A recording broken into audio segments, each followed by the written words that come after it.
கிறிஸ்துவுக்குள் பிரியமான சகோதர சகோதரி யாவருக்கும் கர்த்தராகிய இயேசு கிறிஸ்துவின் நாமத்தினாலே வாழ்த்து கூறியிருக்கிறேன்.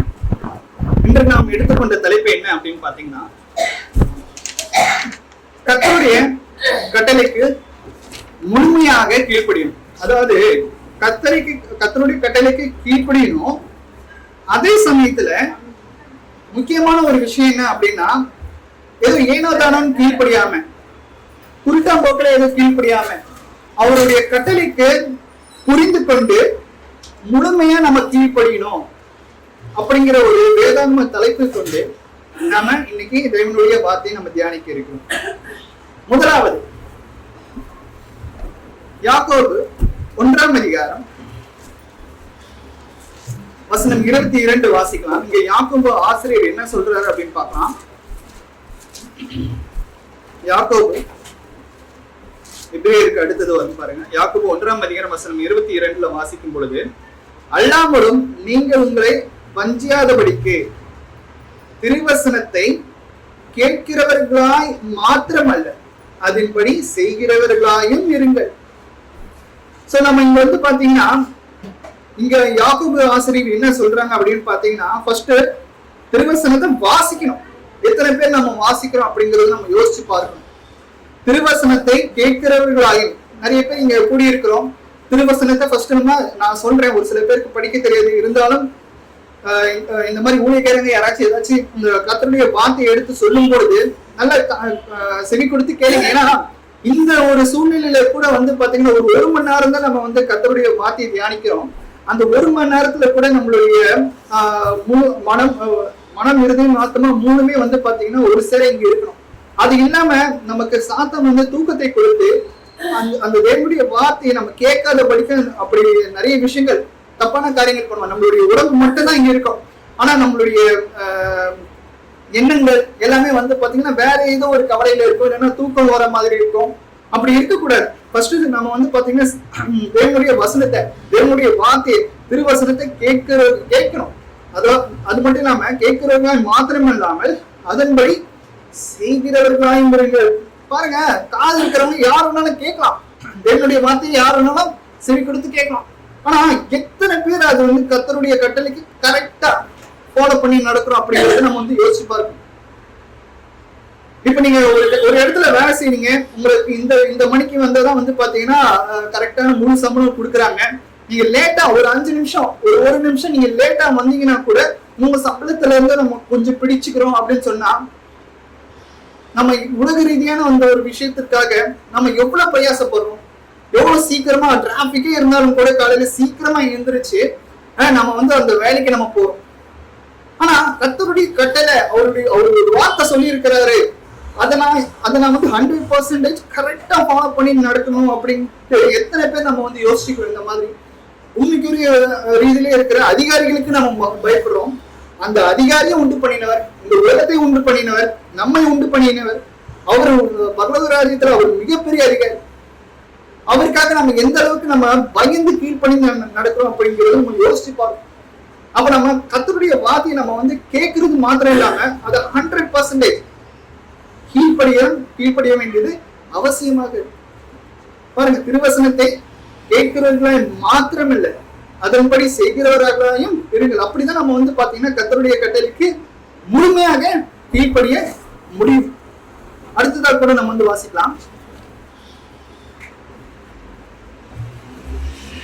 1 தெசலோனிக்கர் 4ஆம் அதிகாரம் வசனம் 1.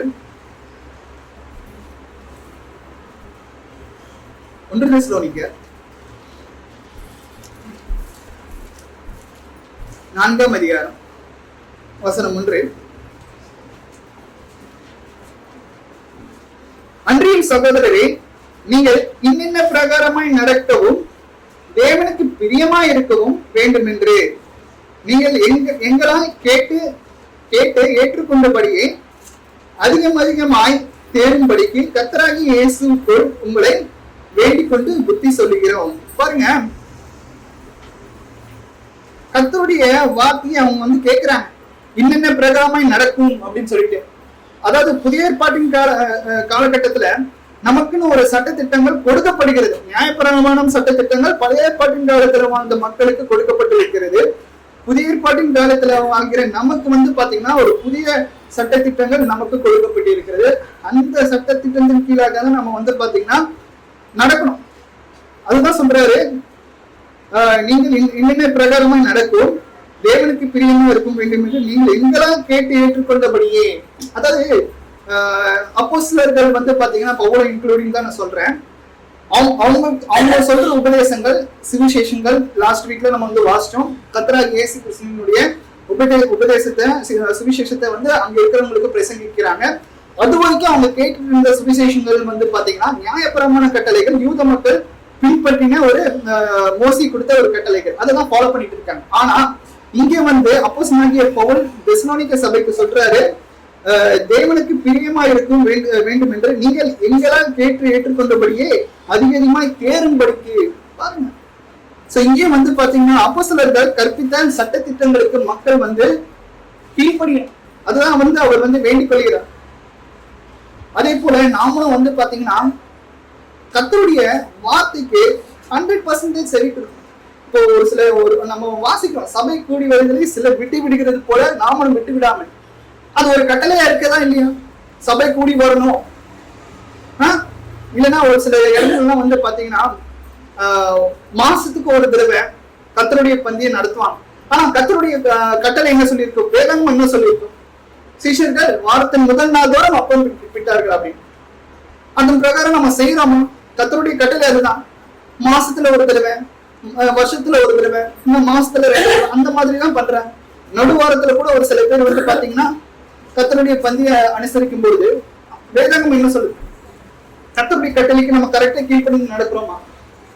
மற்ற சபைகள்லாம் கொஞ்சம் எடுத்து பாருங்க, அவங்க எந்த அளவுக்கு ஞானஸ்நானமே வந்து பாத்தீங்கன்னா தெளிப்பு ஞானஸ்நானமா இருக்கும். மூழ்கி ஞானஸ்நானம், தெளிப்பு ஞானஸ்நானம் பண்ணும்பொழுது நம்ம கர்த்தராகிய இயேசு கிறிஸ்துவோட நம்ம அடக்கம் பண்ண முடியுமா? இல்ல. மூழ்கி ஞானஸ்நானம் எடுக்கும்போது தான் நம்ம அடக்கம் பண்ணப்படுகிறோம். இப்போ கர்த்தர் ஒரு விஷயம் கட்டளை கொடுக்கிறார். ஏன் கொடுத்தாரு, எதுக்கு கொடுத்தார், நம்ம வந்து காரணங்கள் ஆராயலாம். ஆனா அவர் இடத்துல நம்ம திருப்பி கேட்க முடியாது. மனப்பூர்வமா கர்த்தர் ஒரு வார்த்தை சொல்லிட்டாரு, அது 100% நம்ம வந்து பாத்தீங்கன்னா எந்த ஒரு கேள்வி கேட்காம கீழ்ப்படி.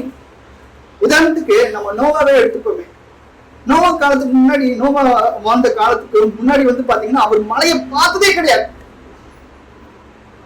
நாமெல்லாம் வந்து பாத்தீங்கன்னா மழையை பார்த்திருக்கோம், வெயில பார்த்திருக்கோம், சூறாவளி காத்த பார்த்திருக்கோம், எல்லாம் பார்த்திருக்கோம். ஆனா நோவா வாழ்ந்த காலத்துல வந்து பாத்தீங்கன்னா அவர் அதுக்கு முன்னாடி மழையை பார்த்தது கிடையாது. அவர் இடத்துல போய் சொல்றாரு, நோவாவின் இடத்துல தேவன் வந்து சொல்றாரு, ஒரு கட்டளை கொடுக்கிறார், நீ ஒரு பேழை உண்டு பண்ணு, இந்த உலகத்தையும் நான் வந்து பாத்தீங்கன்னா ஜலத்தினால, மழையினால அழிக்க போறேன் அப்படின்ட்டு. அப்ப நமக்கு என்ன தோணும், எப்படி, ஏன் இதை நான் பண்ணிதான் ஆகணுமா? எதுக்கு நான் வந்து இதெல்லாம் பேழை கட்டினேன், இதுக்கு முன்னாடி மழையை பார்த்ததே கிடையாது, மழை எப்படி இருக்குங்கிறது தெரியும். அவர் எந்த ஒரு கேள்வி கேட்கல. அவர் சொன்ன அடுத்த செகண்டே அவர் கீழ்படிச்சு முழுமையா கீழ்படிச்சு நடக்கிறார். இப்ப நாமளா இருந்தோம்னு வச்சுக்கோங்க, ஆரம்பங்கள் தேர்ந்து ஓகே, ஆனா வந்து திருப்பி தேவனை நம்ம வந்து கேள்வி கேட்க முடியாது. அவர் சொன்ன கட்டளைக்கு அப்படி கீழ்படிந்து நடக்கிறது தான் நம்மளுடைய வேலை. அவருடைய சட்டத்தை நம்ம வந்து, அவருடைய கட்டளையை நம்ம வந்து கேள்வி கேட்க கூடாது. எதுக்கு இப்படி பண்ணாரு, நான் ஏன் அப்படி பண்ணணும், கேள்வி கேட்காதீங்க தயவு செஞ்சு. ஒரு சில பேர் வந்து பாத்தீங்கன்னா சட்டத்தை மீறி நடந்துருவான். இப்ப ஒரு வாரம் சபைக்கு வரல அப்படின்னா அதுக்கு ஒரு காரணத்தை சொல்றது. சபை கூடி வரவே சில விட்டு விடுகிறது போல அப்படின்னு ஒவ்வொரு வாரமும் சபை கூடி வர சொல்லிக்கிறார். அது ஒரு கட்டளை, புதிய ஏற்பாட்டுல நமக்கு கொடுத்த ஒரு கட்டளை. ஆனா அந்த கட்டளையை மீறிட்டு நான் ஒரு காரணம் சொல்றேன்னு வச்சுக்கோங்க, அந்த அந்த அந்த பாவத்துல இருந்து நான் மீண்டு வர முடியுமா? கர்த்தர் அந்த காரணத்தை எப்பவுமே வந்து பாத்தீங்கன்னா கர்த்தருடைய கட்டளையை நம்ம மீறிட்டு காரணம் சொல்லக்கூடாது, காரணத்தை தேடக்கூடாது. நான் இதனாலதான் வரல, அதனாலதான் வரல. இது வந்து ஒரு சிச்சுவேஷனுக்காக தான் நான் இந்த மாதிரி சொல்றேன். கர்த்தருடைய கட்டளையை மீறி நடப்பவர்கள், நிறைய காரியங்கள்ல மீறி நடப்பவர்கள் காரணத்தை தேடுவார்கள். நான் சொன்னது கரெக்ட் தான், நான் பொய் சொன்னாலும் நான் வந்து உண்மைக்காக தான் நான் பொய் சொல்லியிருக்கேன். பொய் சொல்றதே தப்பு. கர்த்தருடைய சுவிசேஷத்துக்காக தான் வந்து ஒரு சில பேர் வந்து பாத்தீங்கன்னா பொய் சொல்லுவாங்க. அப்படிப்பட்ட சுவிசேஷம் வந்து பாத்தீங்கன்னா இருந்தா நான் ஒரு பொய்னா இருப்பேன், சபிக்கப்பட்டவனா இருப்பேன். அப்போஸ்தலனாகிய பவுலே சொல்றாரு, ஒரு 2 வாரத்துக்கு முன்னாடி தான் அந்த வசனத்தை நம்ம வந்து தியானிச்சோம். பொய் சொல்லி ஒரு மனுஷனை சபையில சேர்க்கறதுக்கு அதுக்கு வந்து அது ஒரு தப்பான ஒரு காரியம். உண்மையை பேசிதான் எல்லா விஷயத்தையும் நம்ம வந்து செய்யணும். சோ அந்த மாதிரியான ஒரு விஷயத்திலேயே நம்ம வந்து கர்த்தருடைய கட்டளைக்கு கீழ்ப்படிய வேண்டியது அவசியமாக இருக்கு. கர்த்தர் ஒரு விஷயம் சொல்லிட்டாரா, கேள்வி கேட்க கூடாது, செய்யும். அது மட்டும் இல்லாம ஒரு கர்த்தருடைய கட்டளையை மீறி நடந்ததுக்கு பிறகு நிறைய பேர் அவ்வளவு சீக்கிரத்தில் ஒத்துக்க மாட்டாங்க. அவங்க பண்ண தப்பா ஒத்துக்க மாட்டாங்க, காரணங்கள் சொல்லுவாங்க, ஒரு பெரிய ஜெனியூனான ரீசன் சொல்லுவாங்க. அப்படி இருக்கக்கூடாது. கர்த்தருடைய கட்டளைக்கு நம்ம வந்து பாத்தீங்கன்னா முழுமையா கீழ்ப்படிந்து நடக்கணும். ரோமர் 6 அதிகாரம் வசனம் 17, ரோமர் 6 அதிகாரம் வசனம் 17 கூட வாசிக்கலாம்.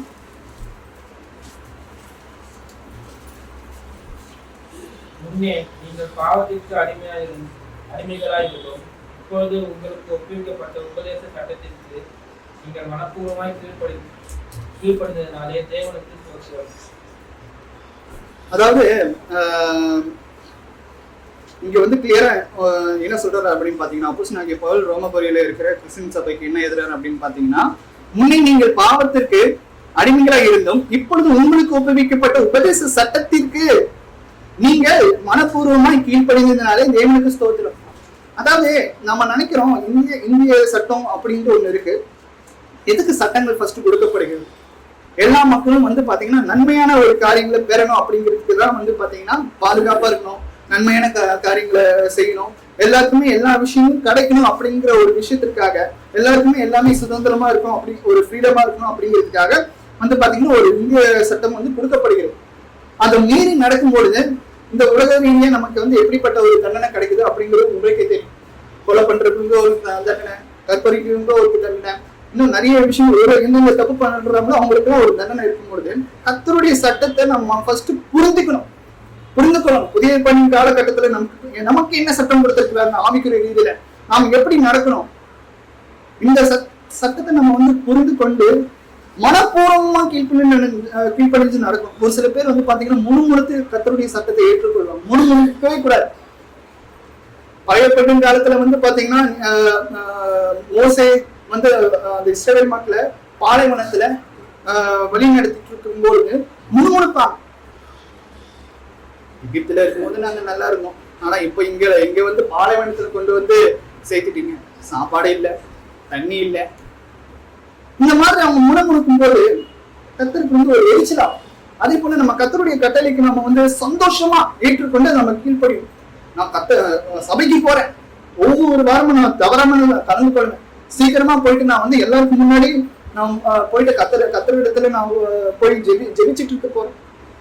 இந்த கர்த்தருடைய கட்டளை நம்ம சந்தோஷமா நம்ம பண்ணணும், தவிர ஒரு முழுமுழுக்கு என்னடா அவர் எப்ப பார்த்தாலும் ஒவ்வொரு வாரமும் சபைக்கு வர சொல்றாரு, அதுவும் சீக்கிரமா வர சொல்றாரு.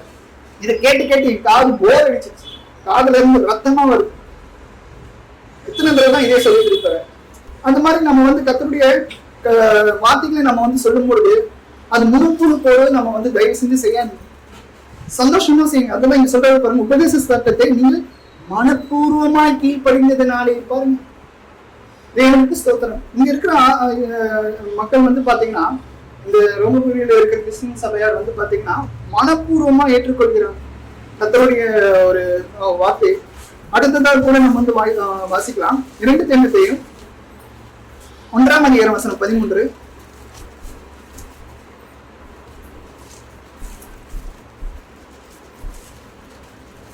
2 தீமோத்தேயு 1 அதிகாரம் வசனம் 13.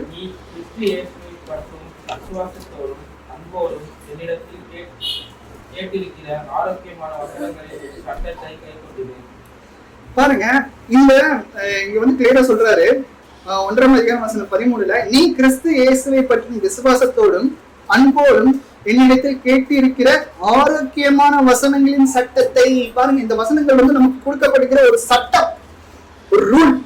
இந்த சட்டத்துக்கு கீழே நம்ம வந்து இங்க இருக்கிற புதிய ஏற்பாட்டின் காலத்தில் வாழ்கிற எல்லா ஆத்மாக்களும் கீழ்ப்படிந்து நடக்கும், முழுமையாக கீழ்ப்படிந்து நடக்கும். ஆரோக்கியமான சட்டங்கள், ஆரோக்கியமான வசனங்களின் சட்டம்.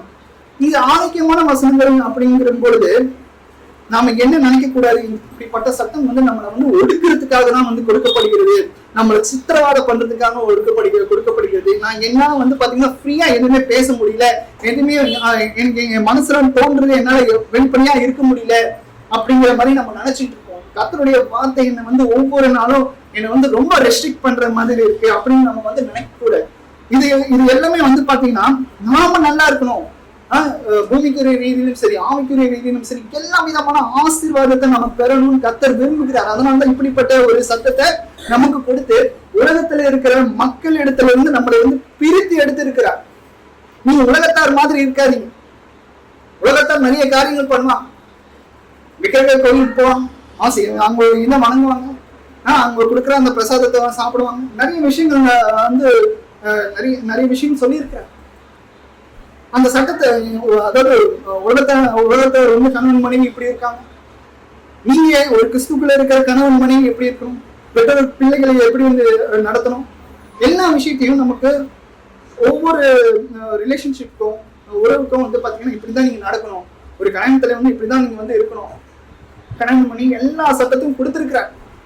அந்த சட்டத்தை நம்ம வந்து ஆரோக்கியமான அந்த வசனங்களை ஒரு கஷ்டமான ஒரு உபதேசமா நம்ம வந்து எடுத்துக்கொள்ளலாம். நம்ம வந்து சந்தோஷமா நம்ம வந்து அதை கீழ்ப்படி முழுமனதோடு நம்ம கீழ்ப்படிய வேண்டியது. அதை நம்ம வந்து வதப்பதற்காக அப்படிப்பட்ட ஒரு சட்டம் கொடுக்கல. மனைவிகளே புருஷனுக்கு எல்லா விதத்திலும் கீழ்ப்படிங்க, ஒரு சில விதத்திலும் கீழ்ப்படிங்கன்னு சொல்ல, எல்லா விதத்திலும் கீழ்ப்படிங்க. என்னன்னா அவரு பைபிள்ல இந்த மாதிரி போட்டிருக்கு, எனக்கு இது மாதிரிலாம் நடக்கிறதுக்கு ரொம்ப கஷ்டமா இருக்குது. இந்த காலத்துல இன்ஸ்டாகிராம்லாம் நான் பார்க்கும்போது மனைவிகள்லாம் புருஷனை காலில் எட்டி உதைக்கிறாங்க, நக்கலா பேசுறாங்க, நயண்டியா பேசுறாங்க. இதுதான் ட்ரெண்ட்ல போயிட்டு இருக்கு. இந்த நேரத்துல போயிட்டு நான் கர்த்தருடைய வார்த்தையை கேட்டு அதுக்கு எப்படி நான் முழுசா கீழ்ப்படித்து நடக்கிறது பாருங்க. அப்படி இருக்கக்கூடாது. அதுதான் வந்து பாத்தீங்கன்னா உலகத்தாருக்கும் நமக்கும் உள்ள வேறுபாடு. உலகத்தார் ஒரு வழியில போறாங்க, அவங்க வழியிலே போகணும், நம்ம நரகத்துக்கு போகணுமா கொஞ்சம் யோசிச்சு பாருங்க. உலகத்தாரும் நரகத்துக்கு போறாங்கன்னா நாமளும் அந்த கேட்டுக்கு போகணுமா? நம்மளுடைய பிள்ளைகளும் அதை பார்த்து வளர்றோம். அப்படி இருக்கக்கூடாது. நம்ம பிரித்தெடுக்கப்பட்ட மக்கள் என்னன்னா வந்து பாத்தீங்கன்னா உலகம் மாறிக்கொண்டே இருந்தாங்க, அறிவியல் ரீதியாகவும் இல்லைன்னா வந்து பாத்தீங்கன்னா நிறைய பிஹேவியர் சேஞ்ச் நிறைய இருக்கும். ஸோ அப்படி இருக்கும் பொழுது நாம அதெல்லாம் பார்த்து அவங்களுடைய ட்ரெண்டுக்கு நம்ம போகாம நம்மளுடைய அதாவது கர்த்தர் நமக்கு கொடுத்த ஒரு ட்ரெண்ட் இருக்கு பாருங்க, அந்த ட்ரெண்டில் அவங்க வந்து வர வைக்கணும். அதுதான் நம்மளுடைய இலக்க. மைண்ட் வந்து சரியா இருந்தா கர்த்தருடைய பாதைக்கு நம்ம நேரடியா நம்ம போயிட்டே இருக்கோம். அதனால குதிரைக்கு வந்து கடிவாள போறாங்க, அது இடது புறமும் வலது புறமும் சாயாத படிக்கு ஸ்ட்ரெயிட்டா போகும். நமக்கும் வந்து பாத்தீங்கன்னா அப்படிப்பட்ட ஒரு கடிவாளம் தான் கர்த்தருடைய வார்த்தைகள். அடுத்ததாக கூட நம்ம வந்து வாசிக்கலாம். 1 கொரிந்தியர் 3-ம் அதிகாரம் வசனம் 11. 1 கொரிந்தியர் 3-ம் அதிகாரம் வசனம் 11. போடப்பட்டிருக்கிற அஸ்திபாரமாகிய இயேசு கிறிஸ்துவை அல்லாமல் வேறே அஸ்திபாரத்தை போட ஒருவனாலும் கூடாது. சோ இங்க வந்து பாத்தீங்கன்னா கிளியரா இங்க ஒரு விஷயம் சொல்றாரு. என்ன அப்படின்னு பார்க்கும் பொழுது, போடப்பட்டு இருக்கிற அஸ்திபாரமாகிய இயேசு கிறிஸ்துவை அல்லாமல் வேற அஸ்திபாரத்தை போட ஒருவனாலும் கூடாது. இப்ப இங்க ஒரு சபை இருக்கு. இந்த சபை யார் துவங்கி வைத்தது? கர்த்தராகிய இயேசு கிறிஸ்து. இல்லைன்னா வந்து பாத்தீங்கன்னா ஒரு சில இடத்துல இந்த இடத்த வந்து ஒரு சில சபையை வந்து கூட்டிட்டு ஒரு நபரா இருப்பார். அந்த சபைக்கு வந்து பாத்தீங்கன்னா அந்த நபருடைய பேரை வச்சிருவாங்க. உதாரணத்துக்கு இங்க சென்ட் தாமஸ் சர்ச்சு, இல்லைன்னா சென்ட் ஆண்டனிஸ் சர்ச்சு, இல்லைன்னா வந்து பாத்தீங்கன்னா குளோரி சபை, ஏஜி சபை, இன்னும் நிறைய சபைகளை வந்து மக்கள் வந்து தானா உண்டு பண்ணிக்கிறாங்க. ஆனா இங்க என்ன சொல்றாங்க, போடப்பட்டிருக்கிற அஸ்திபரமாக இயேசு கிறிஸ்துவை அல்லாமல் பாருங்க, இந்த ஒரு சபை இருக்கு அப்படின்னா நம்ம கிறிஸ்துவனுடைய பேர்ல ஆரம்பிச்சிருக்கோம். கிறிஸ்துவனுடைய சபை அவருடைய சொந்த ரத்தத்தினாலே இந்த சபையை அவர் வந்து சபையும் சரி சபையில் உள்ள மக்கள் எல்லாரும் அவர் வந்து விலை கொடுத்து வாங்கியிருக்கிறார். அவருடைய பெயர் தான் நம்ம வந்து வைக்க வேண்டியது அவசியமாக. போடப்பட்டு இருக்கிற அஸ்திபாரமாகிய கிறிஸ்துவை அல்லாமல் வேற அஸ்திபாரத்தை போட ஒருவனாலும் கூடாது. அப்போ இந்த ஒரு கட்டளையை மீறி, கர்த்தருடைய வார்த்தையை மீறி எத்தனை பேர் நடந்துட்டு இருக்காங்க. ஒருத்தர் ஒரு இடத்துல வந்து பாத்தீங்கன்னா ஒரு சபையை கூட்டினாருன்னா அவர் மூலமா வந்ததுன்னா அந்த சபைக்கு அவரு பேரை வச்சுக்கிறான். இது எந்த விதத்துல கொஞ்சம் நியாயமா இருக்கு, கொஞ்சம் யோசிப்பாரு. அவருக்கு சபைக்கு வந்து சபைக்காக நிறைய பாடுகளப்பட்டிருக்கிறார், தியாகங்களை பண்ணியிருக்கிறார். சோ அப்படி இருக்கும் பொழுது மக்கள் வந்து பாத்தீங்கன்னா கிறிஸ்துவனுடைய நாமத்தை மீறி அவர்களுடைய நாமத்தை வச்சு இது பண்ணிட்டு இருக்காங்க. அது மாத்திரமே இல்லாமல் மத்திய 6ஆம் அதிகாரம் வசனம் 18 கூட வாசிக்கும் பொழுது, மத்திய 6ஆம் அதிகாரம் வசனம் 18 கூட வாசிக்கும் பொழுது, அப்பொழுது அந்தகாரத்தில் பார்க்கிற உன் பிதா உனக்கு வெளியரங்கமாய் பலனளிப்பார். சரி, 6ஆம் அதிகாரம் இல்ல 16ஆம் அதிகாரம், 16ஆம் அதிகாரம் வசனம் 18. மேலும் நான் உனக்கு சொல்லுகிறேன், நீ பேதுருவா இருக்கிறாய், இந்த கல்லின் மேல் என் சபையை கட்டுவேன், பாதாளத்தின் வாசல்கள் அதை மேற்கொள்வதில்லை. பாருங்க, நீ பேதுருவா இருக்கிறாய், இந்த கல்லின் மேல் என் சபையை கட்டுவேன். செயின்ட் ஆண்டனிஸ் சபையை கட்டுவேன், செயின்ட் தாமஸ் சபையை கட்டுவேன், ஏஜி சபையை கட்டுவேன், பெந்தகோஸ்தே சபையை கட்டுவேன், அப்போஸ்தல சபையை கட்டுவேன் நான் சொல்றாரு. இல்ல, என் சபை, கிறிஸ்துவின் சபை. சோ இது எத்தனை பேர் கீழ்ப்படிச்சு நடக்கிறோம் கொஞ்சம் யோசிச்சு பாருங்க. மனுஷன் வந்து பாத்தீங்கன்னா அவங்களுடைய சௌகரியத்துக்கு ஏற்ற மாதிரி கர்த்தருடைய கட்டளைய வளைச்சுக்கிறாங்க. இப்ப எப்படி இந்திய சட்டத்துக்கு வந்து பாத்தீங்கன்னா நிறைய பேர் அது ஒரு ஏதாச்சும் ஒரு ஓட்டை இருக்குமா, இங்கிலீஷ்ல வந்து லூப் ஹோல்னு சொல்லுவாங்க, ஒரு ஓட்டை இருந்து அதுல இருந்து எஸ்கேப் ஆயிடுவாங்க. அவங்களுக்கு ஏத்த மாதிரி சட்டத்தை வளைச்சுப்பாங்க. காசு இருக்கிறவன் வளைச்சுப்பான், காசு இல்லாதவன் கை கட்டிட்டு தான் இருக்கும். ஆனா கர்த்தருடைய உபதேசத்தை, கர்த்தருடைய சட்டத்தை யாருமே வந்து வளைக்க முடியாது. அவராவே சட்டத்தை மாத்தினாதான் நாம அதுல கையவே வைக்க கூடாது. கர்த்தருடைய சட்டம் இப்படி சொல்லுது அப்படி சொல்லுதுன்னு ஒரு சில பேர் சொன்னாங்கன்னா தயவு செஞ்சு நம்பிடாங்க. வேதாகமத்துல என்ன இருக்கும் அதை மட்டும் நம்புங்க. சொந்த கருத்துக்களை தயவு செஞ்சு சொன்னா நம்பி அதுக்கு கீழ்ப்படிஞ்சு நடந்தீங்கன்னா அவரும் நரகத்துக்கு போறதுக்கு அதிக வாய்ப்பு இருக்கும். அதை கேட்டு நடக்கிற நமக்கும் அந்த நரகத்துக்கு போறதுக்கு நிறைய வாய்ப்புகள் இருக்கு. 1 கொரிந்தியர் 14ஆம் அதிகாரம் வசனம் 26 கூட வாசிக்கலாம். 1 கொரிந்தியர் 14ஆம் அதிகாரம் வசனம் 26. நீங்கள் கூடி வந்திருக்கிற போது உங்களில் ஒருவன் சங்கீதம் பாடுகிறான், ஒருவன் போதகம் பண்ணுகிறான், ஒருவன் அந்நிய பாஷையை பேசுகிறான், ஒருவன் ரகசியத்தை வெளிப்படுத்துகிறான், ஒருவன் வியாக்கியானம் பண்ணுகிறான். சகோதரரே, இது என்ன? சகலமும் நம்ம வந்து வாசிக்கும் பொழுது ஒன்றுக்கு சபையில கூட வந்து பாத்தீங்கன்னா கர்த்தருக்கு ஆராதனை இந்த மாதிரி தான் நடக்கணும் அப்படின்னு சொல்லிட்டு கூட நம்ம அப்போஸ்தலனாகிய பவுல் மூலியமா பிதாவாகிய தேவன் கர்த்தராகிய இயேசு கிறிஸ்து வந்து வெளிப்படுத்தியிருக்காங்க. 1 கொரிந்தியர் 14ஆம் அதிகாரம் வசனம் 26 வாசிக்கும் பொழுது, நீங்க கூடி வந்திருக்கிற போது உங்களில் ஒருவன் சங்கீதம் பாடுகிறான், ஒருவன் போதகம் பண்ணுகிறான், ஒருவன் அந்நிய பாஷை பேசுகிறான், ஒருவன் ரகசியத்தை வெளிப்படுத்துகிறான், ஒருவன் வியாக்கியானம் பண்ணிக்கிறான். சகோதரரே, இது என்ன? சகலமும் பக்தி விருத்திக்கு ஏதுவாக செய்யப்படக்கூடாது. அட்ட டைம்ல எல்லாருமே ஒரே விஷயங்களை பண்றாங்க. அப்ப யாரு எதை கவனிப்பாங்க? ஒருத்தர் அந்நிய பாஷை பேசுறாரு, ஒருத்தர் சங்கீதம் பாடுறாரு, ஒருத்தர் வந்து பாத்தீங்கன்னா போதகம் பண்றாரு, ஒரு சில பேர் வந்து பாத்தீங்கன்னா ரகசியத்தை வெளிப்படுத்துறாங்க. சோ அதனால வந்து பாத்தீங்கன்னா ஆராதனைக்குன்னு ஒரு ஒழுங்குமுறை இருக்கு. அட்ட டைம்ல எல்லாருமே ஒரே காரியங்களை பண்ணா அது எப்படி? கொஞ்சம் யோசிச்சு பாருங்க. அப்படி இருக்கக்கூடாது. 1 by 1 பண்ணும், பொறுமையா நிதானமா பண்ணும். சத்தம் போட்டு ரொம்ப ஜெபிக்க கூடாது. பொறுமையா நம்ம மனசுல இருந்து அமைதியா ஜெபிச்சாலே அதுவே வந்து போதுமான ஒரு காரியமா இருக்கும். அப்போ சபை ஒழுங்குமுறையை கூட வந்து பாத்தீங்கன்னா கர்த்தர் வந்து சட்டத்திட்டத்தை கொடுத்திருக்கிறார். அந்த சட்டத்திற்கு ஏற்ற மாதிரிதான் நாம வந்து கீழ்ப்படிஞ்சு நடக்க வேண்டியது அவசியமாக இருக்கு.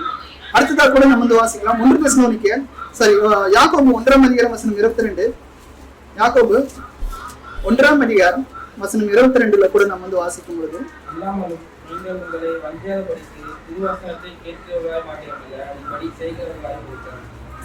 சோ அப்படி இருக்கும் பொழுது சபை ஒழுங்கு, ஆராதனை, ஒழுக்க வாழ்க்கையின் அதாவது சட்டங்களுக்கு நம்ம வந்து பாத்தீங்கன்னா கீழ்ப்படி வேணும். அதாவது மற்ற உலகத்துக்கு உண்டான காரியங்களுக்கு மாத்திரம் நம்ம வந்து தேவனுடைய சட்டத்திற்கு கீழ்ப்படணும் அப்படின்ட்டு இல்லாம, முக்கியமா சபையில ஒரு ஒழுங்குமுறை இருக்கு அப்படின்னா அதுக்கேற்றபடி நம்ம வந்து நடக்க வேண்டியது அவசியமாக இருக்கு. 1 தெசலோனிக்கேயர் 4ஆம் அதிகாரம் வசனம் 1. 1 தெசலோனிக்கேயர் 4ஆம் அதிகாரம் வசனம் 1. ஒரு நிமிஷம், இப்பதான் வாசிச்சோம். என்னாகமம்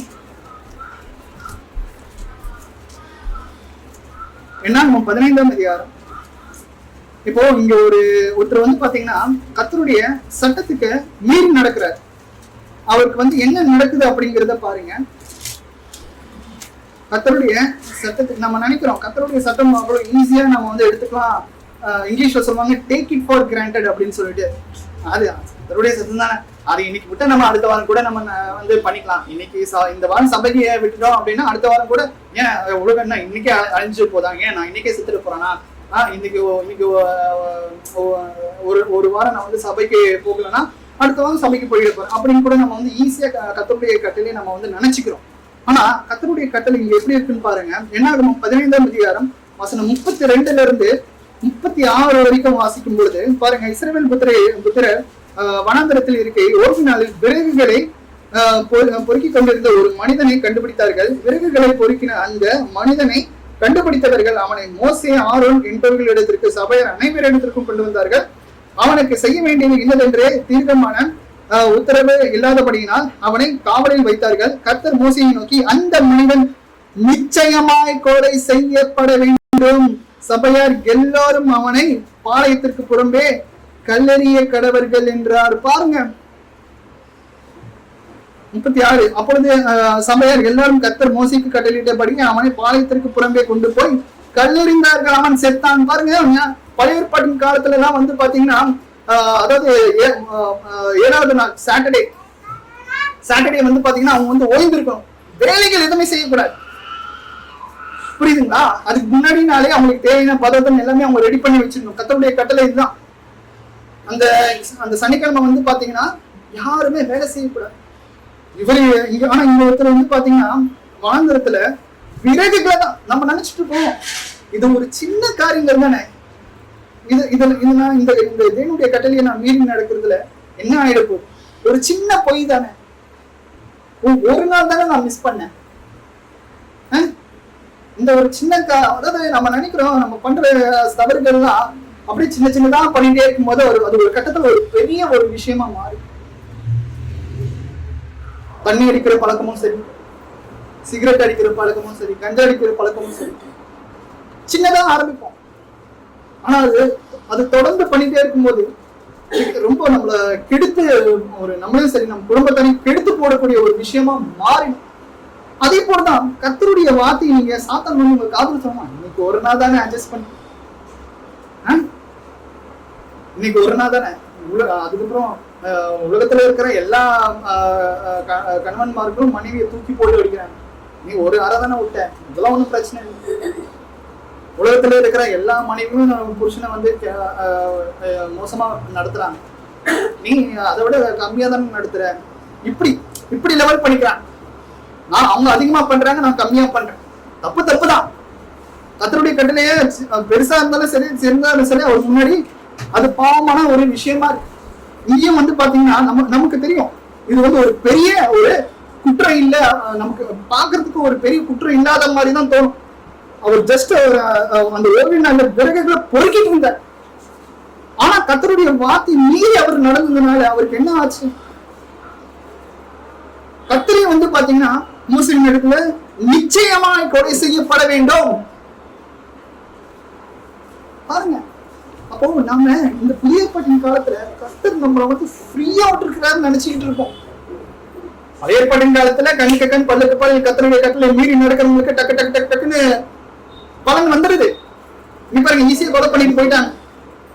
அப்போ புதிய ஏற்பாட்டின் காலத்துல நாம கர்த்தருடைய கட்டளைக்கு எத்தனை பேர் நம்ம முழுமையா கீழ்ப்படிஞ்சு நடக்கிறோம்? நம்ம முழுமையா கீழ்ப்படிஞ்சு நடக்கல, ஆனாலும் நான் இன்னும் உயிரோடு தான் இருக்கேன், நான் இன்னும் சாகாம இருக்கேன், கர்த்தர் இன்னும் கொலை செய்யல அப்படின்ட்டு நம்ம சந்தோஷமா இருந்துடக்கூடாது. நாம பண்ற ஒவ்வொரு காரியத்துக்கும், நம்ம பேசுகிற ஒவ்வொரு வார்த்தைக்கும், கர்த்தருடைய கட்டளைக்கு மீறி நடக்கிற ஒவ்வொரு விஷயத்திற்கும் நியாய தீர்ப்பு நாட்கள் நம்ம கணக்கு ஒப்படைக்கணும். ஒரு உவமையை சொல்ற, சூப்பரான ஒரு உவமை. கோதுமை ஒரு வேலைக்காரன் வந்து பாத்தீங்கன்னா அந்த கோதுமையை வந்து வளர வைக்கிறான். அப்படி வளரும் போது நைட்டு தூங்கிட்டு இருக்கான் அந்த எஜமான. திடீர்னு வந்து பாத்தீங்கன்னா ஒரு கெட்ட ஒரு மனுஷன், சாத்தான்னு வச்சுக்கோங்க, அந்த கோதுமையில ஒரு தப்பான ஒரு முள் செடி அந்த மாதிரி போட்டு விட்டுருங்க. அதுவும் சேர்ந்து வளருது, கொஞ்சம் கொஞ்சமா வளருது. நீங்க பாருங்க, உங்களுக்கு தெரியாம யாரும் அந்த கோதுமையில வந்து பாத்தீங்கன்னா முள் செடியை போட்டாங்க, ஏதோ தப்பான ஒரு செடியை போட்டாங்க, நாங்க ஒன்னும் பண்ணட்டுமா, அந்த செடியை நாங்க பிடுங்கி எடுத்துட்டுமா அப்படின்ட்டு அந்த வேலைக்காரன் அந்த எஜமான் கிட்ட கேட்கிறேன். ஆனா அந்த எஜமான் என்ன தெரியுமா சொல்றாரு, எதையுமே பண்ணாரு. இப்ப எதையுமே பண்ணாரு, ஃபுல்லா வளர்வு, நல்லா ஃபுல்லா வளரட்டும், அறுவடை காலம் ஒண்ணு வரும்பாரு. அந்த டைம்ல கோதுமையை தனியா இந்த கதிரை தனியா நம்ம வந்து பிரிச்சு போட்டுனா கோதுமைய நல்ல கூடையில சேர்ப்போம், களஞ்சியத்துல சேர்க்கலாம். இந்த மீதி இருக்கிற அந்த முள் செடி இருக்கு பாரு, அதை தூக்கி நெருப்புல போட்டுன்னா, அப்ப இதுல இருந்து நம்ம புரிந்து கொள்ள வேண்டிய விஷயங்கள் என்ன அப்படின்னு பாத்தீங்கன்னா, ஏற்பாட்டின் காலத்துல நாம பண்ற ஒவ்வொரு தப்புக்கும் இம்மிடியேட்டா பணம் கொடுத்துடுறாரு. நாம இன்னும் கர்த்தருடைய கட்டளைக்கு மீறி நடந்துட்டு தான் இருக்கோம். நம்மள வந்து பாத்தீங்கன்னா ஒரு கோதுமை கூட அப்படி சேர்த்து வளர வைக்கிறார். யார் தப்பு பண்றாங்களோ, நியாய தீர்ப்பு நாட்கள்ல கோதுமையை எப்படி களஞ்சியத்துல சேர்த்தாங்களோ, கர்த்தருடைய கட்டளைக்கு மீறி யார் நடக்கிறார்களோ அவர்கள் எல்லாருமே அக்னி கடல்ல தள்ளப்படுவார். பாருங்க, நம்ம யோசிக்கணும். இப்போ நம்ம என்ன எப்படி இருக்கோம் அப்படிங்கறது மாத்திரம் யோசிக்காம, இதுக்கப்புறம் நம்மளுடைய நித்தியத்தை இன்னும் கழிக்க போறோம் அப்படிங்கறத தயவு செஞ்சு யோசிங்க. அப்படி யோசிக்கணும். நம்ம வந்து நிறைய பாவங்கள் இருந்து மீண்டு வந்து கர்த்தருடைய கட்டளைக்கு நம்ம 100% கீழ்ப்படிஞ்சு நடக்க முடியும். பாருங்க, என்னாகமம் 21ஆம் அதிகாரத்துல கர்த்தருடைய கட்டளைய மீறி நிறைய பேர் நடக்கும் பொழுது அவர் வந்து அந்த ஒரு கொள்ளிவாய் சர்ப்பத்தை அனுப்புறாரு. மக்களை எல்லாமே வந்து பாத்தீங்கன்னா அந்த கொள்ளிவாய் சர்ப்பம் வந்து பாத்தீங்கன்னா சாகடிக்கிறது. கர்த்தருடைய வார்த்தைக்கு யார் மீறி நடக்கிறார்களோ, அவர் யார் அவருடைய கட்டளைக்கு யார் வந்து முழுமுழுக்கிறார்களோ அவர்களுக்கெல்லாம் வந்து அப்படிப்பட்ட ஒரு சம்பவம். அந்த கொள்ளிவாய் சர்ப்பத்தை அனுப்பும் போது நிறைய பேர் இறந்து போறாங்க. மோசையின் இடத்துல வராங்க, அவங்க பண்ணது தப்புதான், மோசை தயவு செஞ்சு எங்களை காப்பாத்துங்க, கர்த்தர் இடத்துல பேசி எங்களை காப்பாத்துங்க. கர்த்தர் வந்து மோசையும் ஜெபிக்கிற அப்ப சொல்ற, நீ வந்து ஒரு சர்ப்பத்தை, ஒரு வெண்கல சர்ப்பத்தை உண்டு பண்ணு, அது ஒரு போன்ல வந்து நிறுத்தி வை, அது யார் அண்ணாந்து பார்க்கிறார்களோ அவர்களுக்கு அந்த விஷம் எல்லாமே வந்து பாத்தீங்கன்னா போயிடும் அப்படின்ட்டு ஒரு கட்டளை கொடுக்குறாரு. அவங்களே அது கீழ்படி நடக்கிறாங்க. ஆனா காலப்போக்கில் என்ன தெரியுமா பண்றாங்க, அந்த கொள்ளுவாய் சர்ப்பத்துக்கு வந்து அந்த வெண்கல சர்ப்பத்தையே வந்து பாத்தீங்கன்னா ஒரு விக்கிரகமா மாத்தி அதை வணங்கிட்டு இருக்காங்க. இந்த சர்ப்பத்தை நாங்க பார்த்து எடுத்து பார்த்ததுனாலதான் எங்களுடைய மூதாதையர்கள், எங்களுடைய தாய் தகப்பன்மார்கள்லாம் வந்து பாத்தீங்கன்னா விஷம்லாம் நீங்கிடுச்சு. அப்ப இதுக்கு ஏதோ ஒரு பவர் இருக்கு, அதை வணங்கிட்டு இருக்காங்க. சிருஷ்டிகரை சேவிக்காமல் சிருஷ்டியை சேவித்தார்கள். பாருங்க, மனுஷன் வந்து பாத்தீங்கன்னா இப்படிதான் நிறைய இடத்துல பண்ணிட்டு இருக்கான். கல்ல வணங்கிடுறது, கல்ல வந்து விசுவாசிக்கிறது, அப்படி நம்ம இருக்கக்கூடாது. அது மாத்திரம் இல்லாமல் பழைய ஏற்பாட்டின் காலத்துல வந்து பாத்தீங்கன்னா ஒரு ஆராதனை காரியங்கள் உங்களுக்கே நல்லா தெரியும்.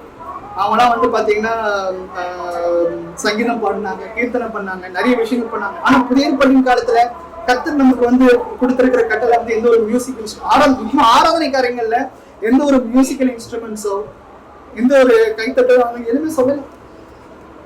பொறுமையா நிதானமா முடியுதத்தோட நம்ம வந்து கர்த்தரை நம்ம வந்து சேவிக்கணும். அமைதியா நம்ம வந்து ஜெபிச்சு நம்ம வந்து பாத்தீங்கன்னா கர்த்தரை சேவிக்கணும் அப்படிங்கிறது தான் புதிய ஏற்பாட்டின் கட்டளை. ஒருவேளை கர்த்தர் அப்படிப்பட்ட ஒரு கட்டளை கொடுத்திருந்தாருன்னா புதிய ஏற்பாட்டின் அந்த காலத்தில் மக்களுக்கு கண்டிப்பா நம்ம வேதாகமத்தில் இருந்திருக்கும். ஆராதனை காரியம் கூட நம்ம வந்து பாத்தீங்கன்னா நம்ம யோசிக்கலாம். மற்ற சபைகள்லாம் வந்து பாத்தீங்கன்னா மியூசிக்கல் இன்ஸ்ட்ருமெண்ட்ஸ் இருக்கு, எல்லாரும் டான்ஸ் ஆடுறாங்க, பெண்கள் வந்து சபையில வந்து வாசிக்கிறாங்க, வேதம் வாசிக்கிறாங்க. ஆனா அவங்க கொஞ்சம் யோசிச்சு பாருங்க, வேதாகமத்துல அப்படி புதிய ஏற்பாட்டின் காலகட்டத்துல அந்த மாதிரி ஏதாச்சும் சொல்லப்பட்டிருக்கா? இல்ல. பெண்கள் அமைதியா இருக்கணும் அப்படின்னு புதிய ஏற்பாட்டின் வேதாகமத்தை நம்ம வந்து வாசிக்கிறோம். எத்தனை பேர் அது கீழ் பண்ணி நடக்கிறாங்க? இயேசு கிறிஸ்து கூட ஊழியம் பண்ண 3.5 வருஷம் அவர் என்ன இன்ஸ்ட்ருமெண்ட்ஸ் எடுத்துன்னு போயிட்டு அவன் வாசிச்சாரு? இல்ல. சங்கீதனாலும் கீர்த்தனாலும் ஞானப்பாடுகளாலும் தான் நம்ம வந்து பாத்தீங்கன்னா கர்த்தரை ஆராதிக்கணும். அமைதியா நம்ம வந்து ஆராதித்து போக வேண்டியது அவசியமாக இருக்கு. சோ முடியல நம்ம வந்து என்ன பண்ணணும் அப்படின்னா, கர்த்தருடைய வேதத்திற்கு சட்டத்திற்கு நம்ம மனப்பூர்வமா கீழ்ப்படியும், சந்தோஷமா நம்ம வந்து ஏற்றுக்கொள்ளும். இது வந்து ஒரு ஆரோக்கியமான ஒரு உபதேசம், ஆரோக்கியமான ஒரு சட்டம். இது என்னுடைய வாழ்க்கைக்கு மாத்திரம் இல்லாம என்ன சூழ்ந்து இருக்கிற என்னுடைய பிள்ளைகள், அம்மா, அப்பா எல்லாருக்குமே பயனுள்ள ஒரு உபதேசமா இருக்கு. அதை கேட்டபடி நான் 100% நான் வந்து கீழ்படுவோம். சாத்தன் என்ன தெரியுமா சொல்லுவான், என்னால 100% எல்லாம் இருக்க முடியாது, கொஞ்சம் தான் என்னால கீழ்படிய முடியும், நான் வேணா அவ்வளவு பெரிய அப்படிலாம் நினைக்காதீங்க. நம்மளால முடியும். கர்த்தரிடத்துல ஜெபிச்சிங்க அப்படின்னா நம்ம மைண்ட் நம்ம கண்ட்ரோல கர்த்தர் நம்ம அவருடைய கண்ட்ரோல்ல வச்சிருப்பார். சுய புத்தியின்மை முழு இருதயத்தும் முழுவதோடும் கர்த்தரிடத்துல விசுவாசமா இருக்கு. எனக்காக அவர் எல்லாவற்றையும் செய்து முடிப்பார். கர்த்தரிடத்துல அதிகமா நம்ம கிட்டி சேர சேர சேர சாத்தன் நம்மள ஒரு விஷயமும் பண்ண வைக்க முடியாது. நிறைய மேனிபுலேட் பண்ணுவோம், நம்ம மைண்டை நிறைய மேனிபுலேட் பண்ணுவோம், நிறைய பொல்லாத காரியங்களை நம்ப வைப்போம். உலக ரீதியான காரியங்களை நம்ப வைக்கும் பொழுது நம்ம அதுல போய் கான்சென்ட்ரேட் பண்ணாம நம்ம வந்து பாத்தீங்கன்னா கர்த்தருடைய வார்த்தையில நம்ம வந்து தியானமா இருக்கும். ஒரு பிரச்சனை வருது, அது என்னால தீர்க்க முடியல, நீங்க ஒண்ணுமே பண்ணாதீங்க. ஒரு சில பேர் வந்து பாத்தீங்கன்னா இது முடியாத உலகத்தார் சொல்லுவாங்க. கர்த்தர் இடத்துல ஒரே சரண்டர். இந்த ஒரு கொலையாளி குற்றவாளிகள்லாம் வந்து பாத்தீங்கன்னா தப்பு பண்ணிட்டு சரண்டர் ஆகுறாங்கல்ல, கர்த்தர் இடத்துல சாஷ்டாமா விழுந்துருங்க. இதாவே என்ன மன்னிச்சிடுங்க, நான் தப்பு பண்ணிட்டேன், தயவு செஞ்சு என்னுடைய பாவம் மன்னிச்சிடுங்க, நான் மனம் திரும்பணும், நான் மனம் திரும்பிதாவே, நான் இனி இப்படிப்பட்ட ஒரு காரியங்களை நான் செய்ய மாட்டேன். கர்த்தர் இடத்துல கேட்டீங்கன்னா கர்த்தர் அவர் மன்னிப்பார். மனப்பூர்வமா நம்ம வந்து கேட்கணும். ஸோ வந்து அதாவது மனப்பூர்வமா ஃபர்ஸ்ட் கீழ்ப்படியணும். கர்த்தருடைய கட்டளையை ஒரு கட்டளை கொடுத்தாரு அப்படின்னா நம்ம வந்து தயவு செஞ்சது கேள்வி கேட்காது. காரணங்களை தெரியும்னா கேள்வி கேட்கக்கூடாது. உதாரணத்துக்கு நம்ம வந்து வாசிச்சோம் வந்து பாத்தீங்கன்னா இந்த ஒரு கேள்வி கேட்காம, உதாரணத்துக்கு ஆபிரகாம் கூட நான் காண்பிக்கிற தேசத்துக்கு போ அப்படின்ட்டு, அவரும் அவர் காண்பிக்கிற தேசத்துக்கு ஏன் எதுக்கு அப்படின்னு கேட்காம புறப்பட்டு போனார். இப்போ வரைக்குமே வந்து உலகத்துல ஆபிரகாமுடைய சந்ததிகள் பெருகிட்டு இருக்காங்க. மோசே பாருங்க, மோசே வந்து பாத்தீங்கன்னா நம்மளை காட்டிலும் அவருடைய நீதிமான், ரொம்ப பொறுமைசாலி. வீட்டுல இருக்கிற ஒரு 4-5 பேரை நம்மளால வழிநடத்த முடியுது, ரொம்ப பெரிய விஷயமா இருக்கு. ஒரு 2 பிள்ளைகளை நம்ம வந்து வழிநடத்துறது வளர்க்கிறது கஷ்டமா இருக்கு. ஒரு லட்சக்கணக்கில் அவர் வந்து வழி நடத்திட்டு இருக்கும் பொழுது அந்த பாலைவனத்துல அவருக்கு எப்படி இருந்திருக்கும் கொஞ்சம் யோசிச்சு பாருங்க. ஒருத்தர் இந்த சைடு ஒரு கொடியை கொண்டு வந்து இன்னொரு சைடு இவரை முடிச்சுட்டு அவர் பாக்குறதா, அவர் முடிச்சுட்டு இவரை பாக்குறதா, எத்தனை பேர் அவரை ஹேண்டில் பண்ணியிருப்பாரு. அப்ப அந்த அளவுக்கு அவர் வந்து பாத்தீங்கன்னா நீதிமானா இருந்தும் கர்த்தருடைய வார்த்தைக்கு 100% கீழ்ப்படிஞ்சு நடந்திருந்தாலும் ஒரே ஒரு விஷயம், அந்த மலையை பார்த்து பேசு அப்படின்னா அவர் என்ன நினைச்சிருப்பாரு, இதுக்கு முன்னாடி வந்து பாத்தீங்கன்னா நான் இதே ஒரு மலையை வந்து அடி அப்படின்னாரு, தண்ணி வந்துச்சு. ஆனா இந்த மலையை வந்து பாத்தீங்கன்னா பேசுன்றாரு. இங்க மக்கள் வேற ப்ரெஷர் பண்ணிட்டு இருக்காங்க, தண்ணி வேணும் அப்படின்ட்டு. இந்த காலத்துல வெளியே தண்ணி இல்லாம நம்ம வெளியே வர முடியல. அவங்க பாலைவனத்துல நடந்துருக்கும் போது அவங்க எந்த அளவுக்கு மோசே மேல ப்ரெஷர் போட்டிருப்பாங்க கொஞ்சம் யோசிச்சு பாருங்க. அந்த ப்ரெஷர்லையும் கூட நாம வந்து நிதானமா யோசிச்சு முடிவெடுக்க விட மாட்டாங்க. ஆனா முடிவெடுக்கணும், நிதானமா இருக்கணும். அவர் அடிச்சிட்டாரு, அந்த மலையை பார்த்து பேசாம அடிச்சிட்டாரு. இருந்தாலும் கர்த்தர் வந்து சும்மா தண்ணி வர வச்சார். அவருக்கு கொடுத்த தண்டனை என்ன தெரியுமா, மோசைக்கு கானான் தேசத்துல பிரவேசிக்க முடியாதபடி பண்ணிட்டாரு. மோசைக்கு ரொம்ப ஆர்வம், எப்படியாச்சும் கானான் தேசத்துக்குள்ள பிரவேசிக்கணும் அப்படின்ட்டு. நீ பிரவேசிக்கவே மாட்டப்பா, பிரவேசிக்காம நீ இறந்து போவ அப்படின்ட்ட. எதுக்கு அந்த ஒரு விஷயம் பண்ணது பாருங்க. நீதிமன்றங்களுக்கு கர்த்தருடைய தீர்க்கதரிசிகள் ஊழியக்காரங்களுக்கு இப்படிப்பட்ட ஒரு நிலைமை அப்படின்னா நம்மள மாதிரி என்ன மாதிரியான ஆண்களுக்கு நம்ம பண்ற கர்த்தருடைய கட்டளையை மீறி நடக்கிற நமக்கு எப்படிப்பட்ட ஒரு தண்டனை இருக்கு அப்படிங்கிறத நம்ம யோசிச்சு பார்க்கணும். அந்த தண்டனையில இருந்து நாம விடுபடுவதற்கு தான் பிதாவாகிய தேவன் தன்னுடைய சொந்த குமாரனை கொடுத்திருக்கிறார். இயேசு கிறிஸ்துவையும் நம்ம வந்து டேக் இட் ஃபார் கிராண்டடா எடுத்துக்க கூடாது. ஏன்னா நம்மளை நியாயம் இருக்கிறவர் அவர் தான். என்னுடைய சட்டத்திட்டத்திற்கு பிதாவினுடைய சட்டத்திட்டத்திற்கு நீங்க கீழ்ப்படிஞ்சு நடந்தீங்களா, புதிய ஏற்பாட்டின் உபதேசத்துக்கு கீழ்ப்படிஞ்சு முழுமையாக கீழ்ப்படிஞ்சு நடந்தீங்களா, கேள்வி கேட்காம நடந்தீங்களா அப்படிங்கிறத நம்ம வந்து கேட்பார் நியாய தீர்ப்பு காலகட்டத்துல. இன்னும் ஒரு சில விஷயங்கள் என்ன கடைசியா வந்து என்னன்னா, 3வது காரியம் என்ன அப்படின்னு பாத்தீங்கன்னா, சட்டத்தை மீறி அதுக்கு உண்டான காரணத்தை நான் சொல்லக்கூடாது. உடம்பு சரியில்லை அதனால நான் லீவ் போட்டேன், உடம்பு சரியில்லை அதனால என்னால வர முடியல. எங்க வீட்டுல வந்து பாத்தீங்கன்னா ரொம்ப நாளா நாங்க வந்து வெளியே போக இருந்திருக்கோம். இன்னைக்கு ஞாயிற்றுக்கிழமை ஒரு நாள் லீவ் கிடைச்சிருக்கு, ஆனா பசங்களோட ஜாலியா நான் வந்து வெளியே போயிட்டேன், இல்லை நான் சொந்தக்காரங்க வீட்டுக்கு போயிட்டேன். ஆரம்பத்தை சொல்லக்கூடாது. கர்த்தருடைய சபை வாரத்தின் முதல் நாள்ல சபை கூடி வர முடியாததுக்கு நம்ம வந்து காரணமே சொல்லக்கூடாது. Excuse, there is no excuse for the disobedience. அதுதான். ஸோ பொறுமையை கேட்டு உங்கள் அனைவருக்கும் நன்றி. கர்த்தர் தாமே உங்களை ஆசீர்வதிப்பார்.